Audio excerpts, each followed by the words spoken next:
Sabe selamat linguna latai, salam sujud karende malempang, Om Swastiastu. Perkenalkan, nama saya Plipi, NIM 2100030, kelas B, semester 5, Prodi Pendidikan Agama Hindu, Fakultas Dharma Acarya.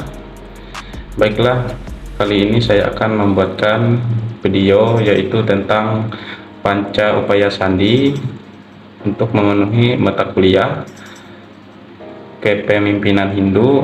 Dosen pengampu Ibu Niputu Sri Pinati, SPD MPD. Baiklah, kali ini dapat kita artikan bahwa pengertian dari Panca Upaya Sandi adalah merupakan salah satu ajaran yang menekan pada upaya seorang pemimpin dalam menyelesaikan persoalan suatu organisasi atau lembaga ataupun suatu kelompok yang ia pimpin. Kemudian bagian-bagian dari upaya sandi yaitu terdiri dari 5 panca, artinya 5. Nah, yang pertama yaitu maya, yang kedua upeksa, yang ketiga indrajala, yang keempat wikrama, dan yang kelima yaitu logika. Nah, dapat kita jelaskan juga dari Panca Upaya Sandi, yaitu merupakan salah satu ajaran yang menekan pada upaya seorang pemimpin dalam menyelesaikan persoalan-persoalan di suatu organisasi ataupun lembaga, baik kelompok maupun secara individu yang ia pimpin. Nah, terdapat juga usaha-usaha yang terkandung di dalam diri seorang pemimpin, yaitu dapat kita ambil contoh di dalam kehidupan kita sehari-hari ataupun dapat kita implementasikan di dalam kehidupan kita sehari-hari, yaitu dengan Panca Upaya Sandi tadi yang saya jelaskan. Dari bagian yang pertama yaitu maya, artinya seorang pemimpin harus mengetahui segala permasalahan yang ada dalam suatu organisasi yang dia pimpin. Jadi seorang pemimpin bukan hanya menjalankan tugasnya baik di dalam organisasi maupun di luar organisasi. Nah, jadi seorang pemimpin juga harus mengetahui ataupun menelaah dari permasalahan-permasalahan anggotanya, seperti itu. Jadi kemudian bagian yang kedua yaitu upeksa. Nah, di bagian ini yaitu seorang pemimpin harus memiliki kemampuan dalam meneliti, melakukan, menganalisis terhadap semua permasalahan anggotanya, dan seorang pemimpin juga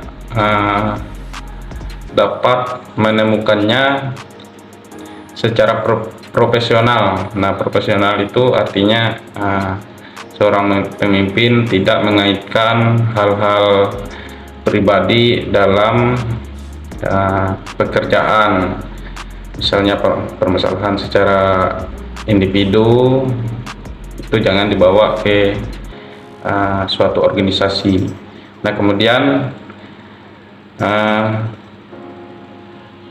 secara proporsional ini juga artinya sesuai dan seimbang. Artinya seorang pemimpin harus meneliti, menelaah yang sesuai dengan permasalahan yang dialami oleh seseorang tersebut.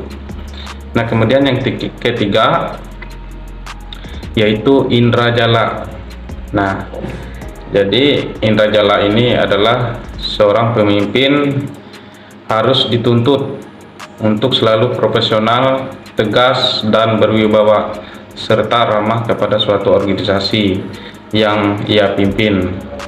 Dan seorang pemimpin juga harus berusaha semaksimal mungkin agar ataupun sehingga kendala dalam suatu organisasi yang ia pimpin tersebut bisa teratasi atau dapat terselesaikan seperti itu. Nah, kemudian bagian yang keempat yaitu wikrama. Artinya seorang pemimpin dituntut untuk mampu melakukan semua upaya dalam penyelesaian dengan baik sesuai dengan aturan yang telah ditetapkan, serta seorang pemimpin juga harus mengupayakan memperjuangkan yaitu yang namanya kenyamanan anggotanya. Nah, jika anggotanya nyaman, otomatis dalam suatu organisasi tersebut yang ia pimpin itu akan terasa damai, nyaman, tertib, dan harmonis. Nah, kemudian bagian yang kelima atau yang terakhir yaitu seorang pemimpin harus mampu dalam menyelesaikan semua permasalahan yang dihadapi dalam suatu organisasi, agar suatu organisasi yang ia pimpin mendapatkan suatu kenyamanan, kedamaian, serta selalu tertanam rasa kekeluargaan. Nah, di bagian kelima ini yang perlu kita kita jaga erat-erat, suatu kenyamanan, kedamaian, dan rasa kekeluargaan, karena ini sangat penting dalam suatu organisasi yang kita pimpin. Itu yang harus kita jaga.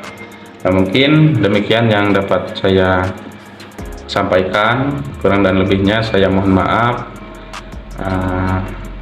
atas segala kesalahan saya, sikap, tingkah laku saya mohon maaf yang sebesar-besarnya, dan saya akhiri dengan mengucapkan Paramasanti. Om Santi Santi Santi Om Sahih.